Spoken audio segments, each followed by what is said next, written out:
Hey, wait, is that The Hut from the Hut YouTube channel? Creator of the Appeal of Melee? Acclaimed Ganon main, member of the Ganon Discord, Ganon himself? Is that you? Yeah, that's me. What's up, Logan? I called you. I got just a quick question for you. Just wanted to ask a quick question, real quick. It's just a nice quick question. Why do you main Ness? Okay. So let's talk about what we're doing. What Logan? Yeah. What are we doing here? What are we doing here today? Why the collaboration? What's going on? What are we doing? Okay, so, hey folks, I'm speaking to you directly from the editing process because we did a really awful job of explaining what this is all about in the actual recording. Melee. So here's the general idea. It's a low-level Melee tier list, and we're defining low-level not as like day one, just picked up a GameCube controller, but more like, you know, these players know a little bit of more basic tech, things like L canceling, wave dashing, maybe a little bit of jump canceling or double jump canceling here and there, but they're not pulling off like crazy shine combos or even more rudimentary tech like power shielding or shield dropping. So basically we're talking about our impressions on all of these characters from just our experience and our level of play, which is about we've been playing for maybe a year, coming up on a year and a half. So it's kind of like mid to high end of low-level play, and you'll pick it up throughout the video. So anyway. So that's why we're here. Yeah, and so what we've done is we've both created a tier list individually, just our impressions of what we think the best characters are for beginner players who will not be playing very optimally, and are, frankly, just not very good when it comes to advanced techniques. Now, we haven't seen each other's tier lists, but we've both individually made some, and we're going to send them to each other right now over the Discord DMs, and we're going to react to each other's placements of characters, and then we're going to make a new neutral ground one that involves both of our opinions and maybe make some compromises along the way. Here goes nothing. You know, instantly, I'm pretty shocked by the placement of Roy and Pichu, as well as the low placement of Yoshi and, to a lesser extent, Ices. Now, we'll get into that. I'm going to go ahead and send mine, and you'll be able to experience what I've got here. Oh boy. Okay. You know, I'm kind of shocked at how similar this is. Honestly, I'm insulted with Ganon, frankly. That's all right, though. That's all right. But everything else looks about the same. Yeah. Well, all right. Let's start with some easy ones then. Let's start with Bowser. Huh? Yeah. Bowser is the worst. I mean, there's really no other way to put it. Like even at low level. I don't think there's any debate. He's super slow, and he has a lot of killing power, but because of how slow he is, he will not be able to get those super early kills that he can get. The only thing he has going for him is his ledge attack, which is just abysmal to say. I mean, he has up B out of shield too, but it's so predictable, and even low-level players, the second they become aware of it, they'll get hit by probably like 50% less than they were before. Compared to top level, there's not much difference. And we've got a friend who mains Bowser. He genuinely plays this character frequently, and it's hard to beat him. Not gonna lie, but it's more of a battle of attrition. And this guy that mains Bowser, he loves the gimmicks. Like that's his whole thing. He just mains the most gimmicky characters you can imagine. That's his whole playstyle. But even so, you just pick someone you're good at, and you can beat him. Bowser's awful. Yeah, I'm glad we agreed on Bowser, and I hope that everybody else watching this isn't too shocked by his placement either. Hope so. Okay, well, tell you what, let's move on to Zelda. I think she's really bad. Like, she has forward air and back air, and they're good.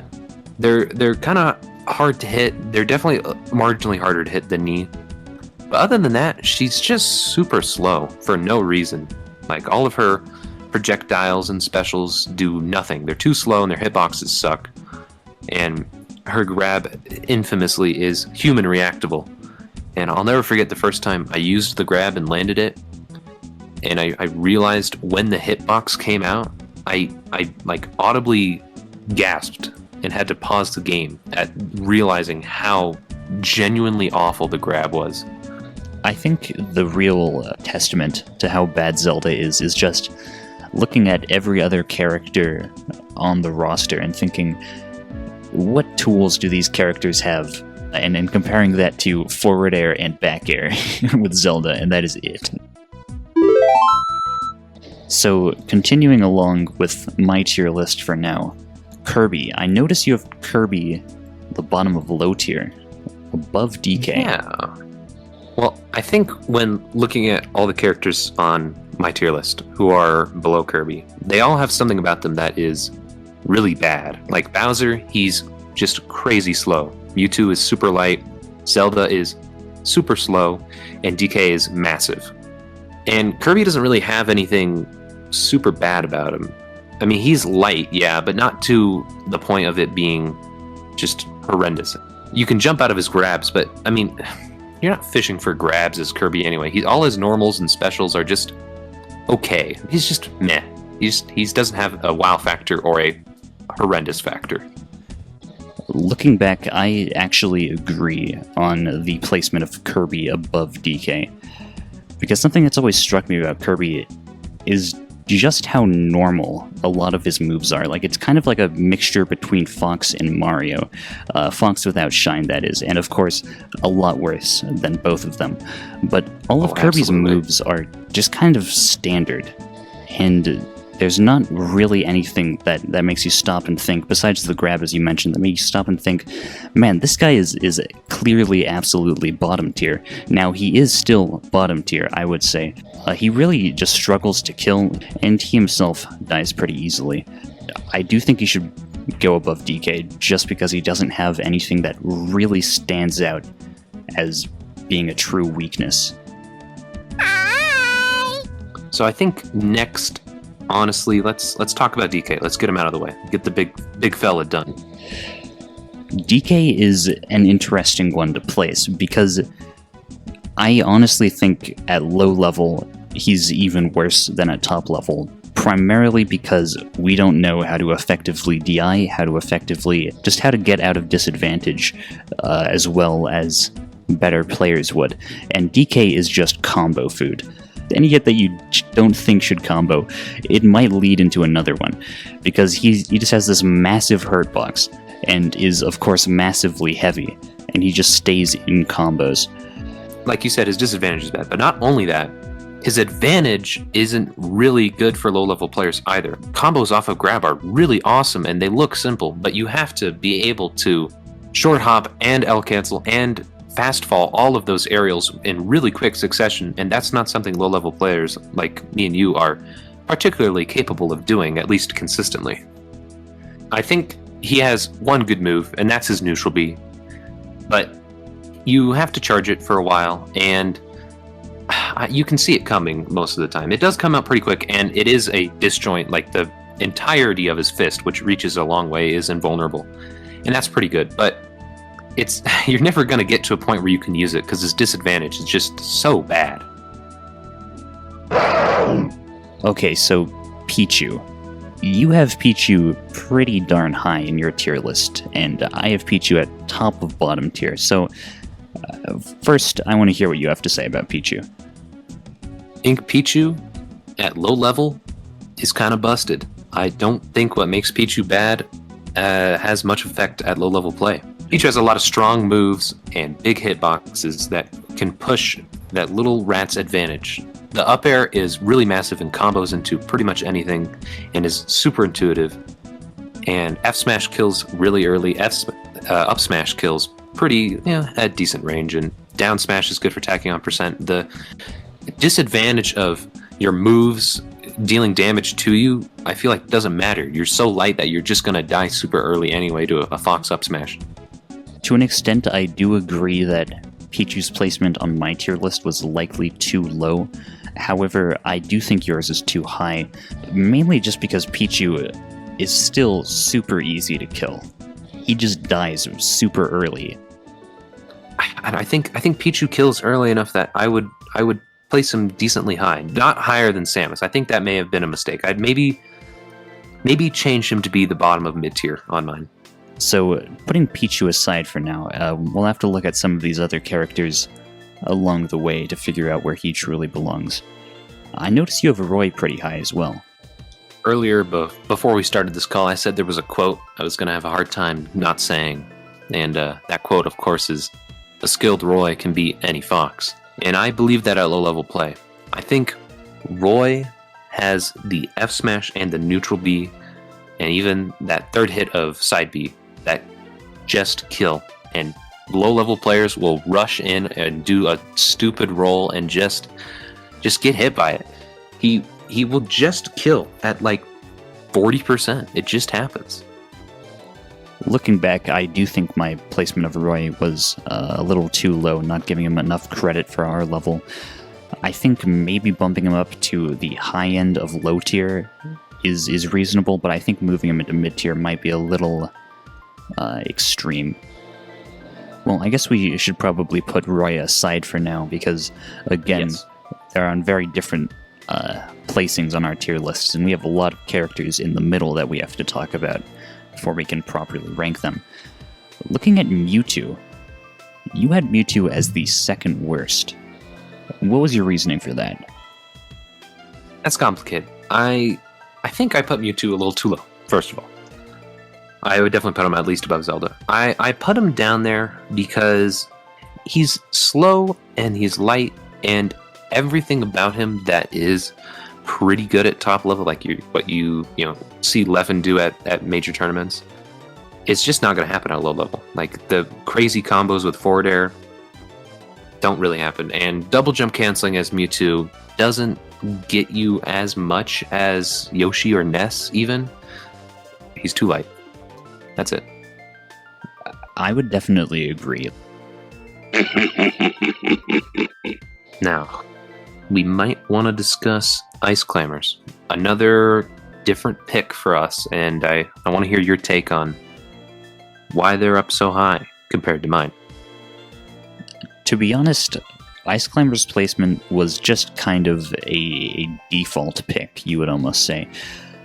Because Ice Climbers, well, I should preface this by saying I really do not play Ices at all. Neither do I. I don't have a very good understanding of what their tools are, but I do know that their wave dash is good, their smash attacks, and specifically down smash, is pretty solid. And of course, even at low level, when you can't do these crazy grab combos, having Nana to just kind of rack on some extra damage over time can be useful, and to take hits as well.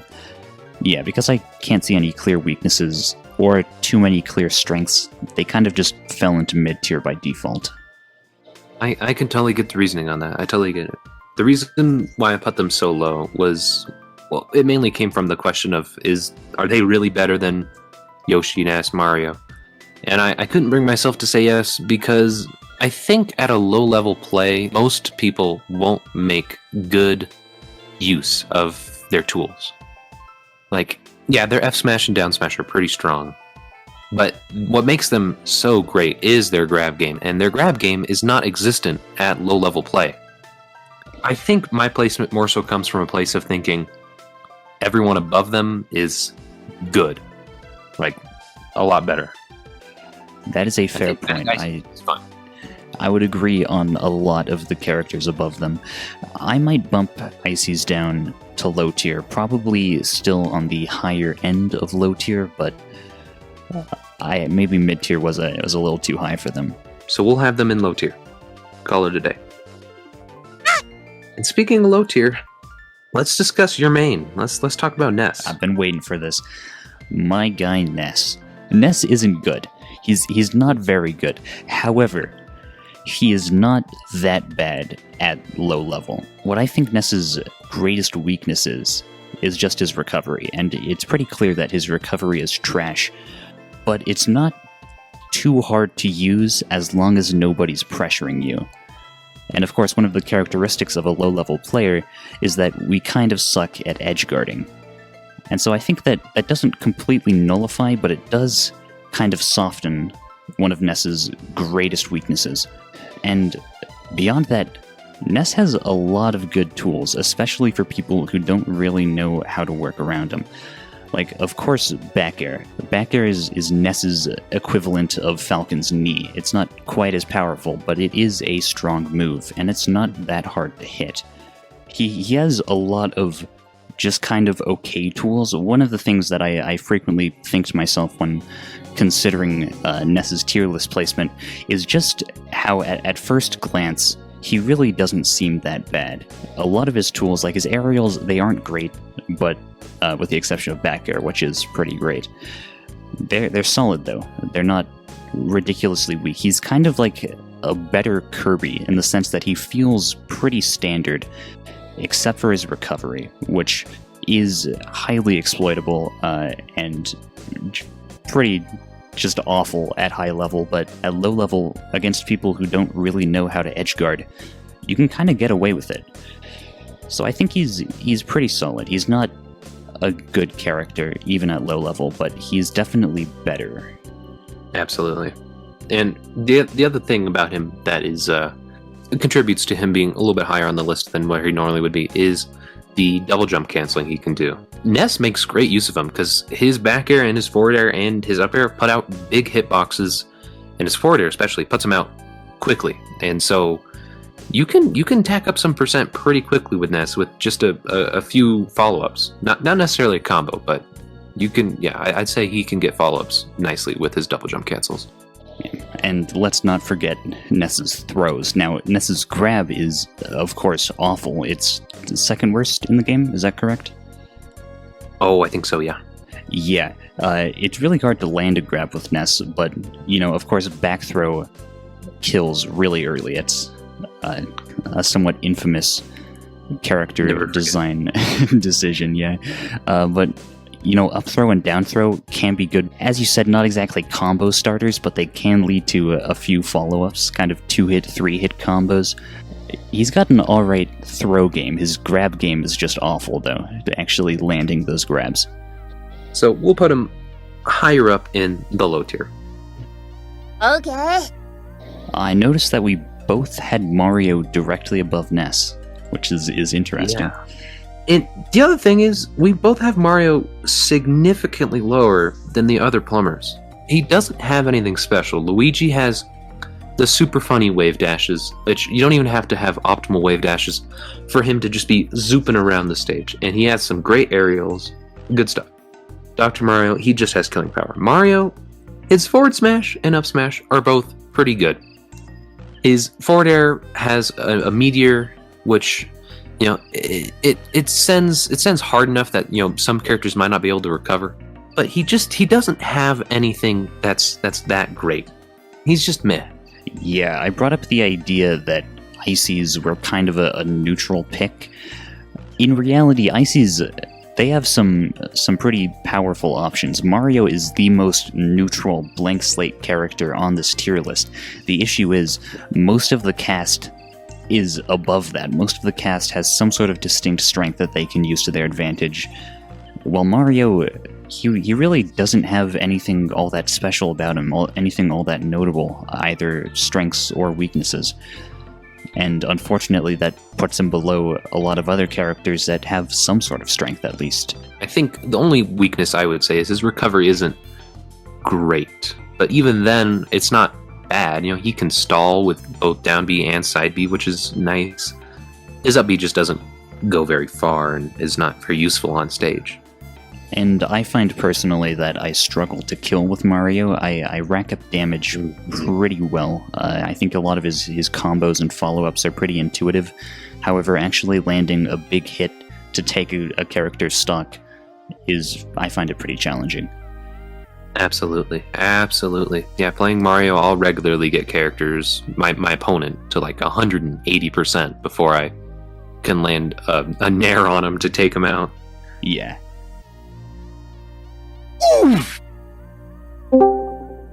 Whoa, would you look at that? Hey, sorry to spring this on you out of nowhere, but this video turned out to be a little bit longer than we were anticipating, and we didn't record any sort of midway outro, so I'm just doing it in post. I made the decision to split this video up into 3 different parts, so if you enjoyed the first part, I hope you're looking forward to the second, and if not, thanks for watching anyway. It's been quite a while since I said this, but keep gaming, gamers. Thanks for watching.